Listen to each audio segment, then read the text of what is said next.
Hello everyone, my name is Silver Willowwing and welcome to Dragon Doctrines. I didn't expect the first episode of this show to be a response to another channel's theory, but such is the way of life, very unpredictable. Today we're going to talk about dragon training.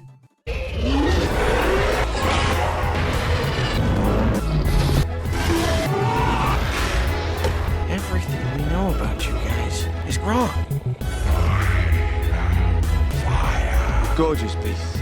They're not beasts to me. They're my children. Without fear, there cannot be courage.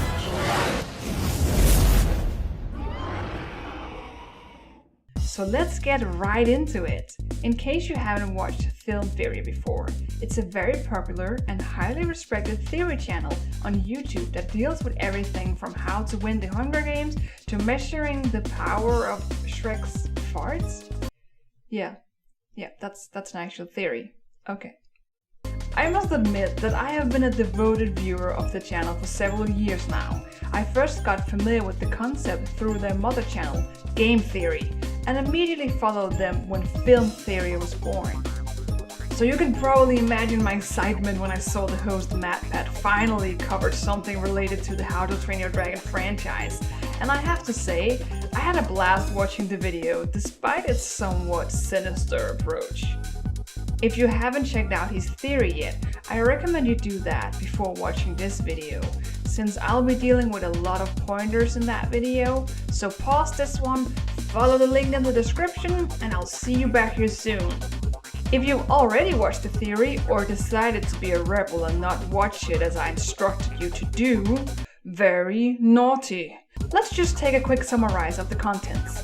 Matpat's theories always involve real-life science and logic, so this one is no different.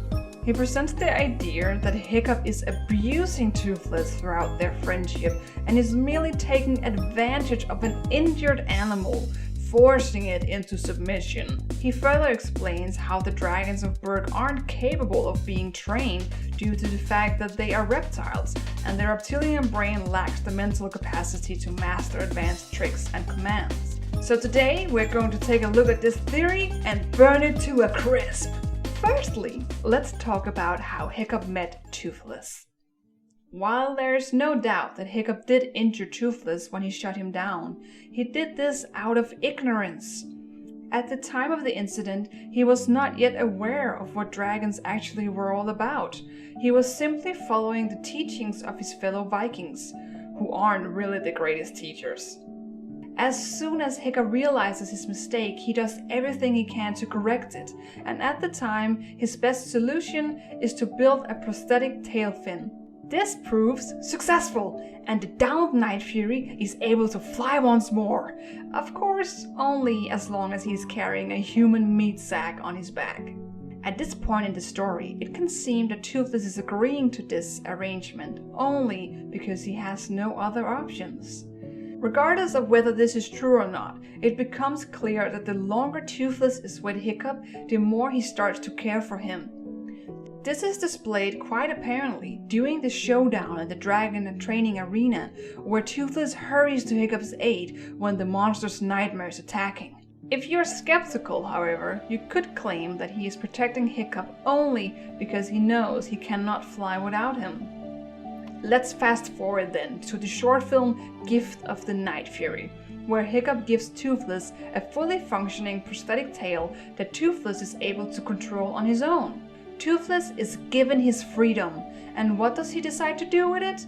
He comes right back to Hiccup and proceeds to destroy the tail in a display of affection towards Hiccup and the time that they share when in flight. This is clear evidence of a bond. I dare claim it as a friendship. It is apparent that Toothless cares for Hiccup as Hiccup cares for him. Hiccup only wants what's best for Toothless, and sometimes it doesn't work out, as when he's testing out his flight suit in the second movie, which Toothless clearly doesn't appreciate. But by far, Hiccup's intentions towards Toothless are those of love. Hiccup isn't flawless, but no human is, and he does everything he thinks is right for the dragon that he holds so dear. Toothless shares this bond with Hiccup, not as a dog or as his master, but as friends, as equals.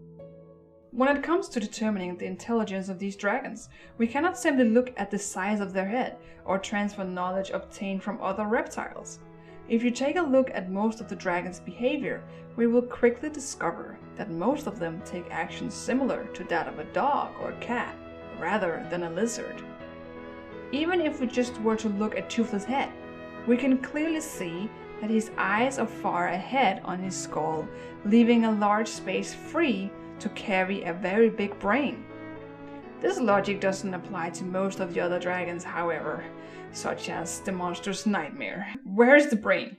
Where is the brain? There's nothing here. Where does it fit? Our biggest clue is therefore the behavior of these dragons, which for most of the dragon species shows signs of high intelligence and understanding, something Matpat failed to mention in his theory. Even if we do look at smaller reptiles and their capabilities, they are able to understand several types of training and not just simple food training. A great example of this is Crocodile 2, who demonstrates the training possibilities of a reptile by teaching his monitor to wave at him to signal when it wants to be let out of its cage.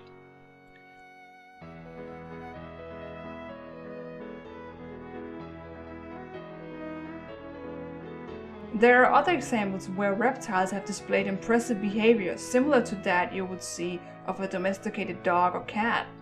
While there is no doubt that a reptile's mind works in different ways than mammals, they can still display a somewhat high sense of understanding and should not be underestimated.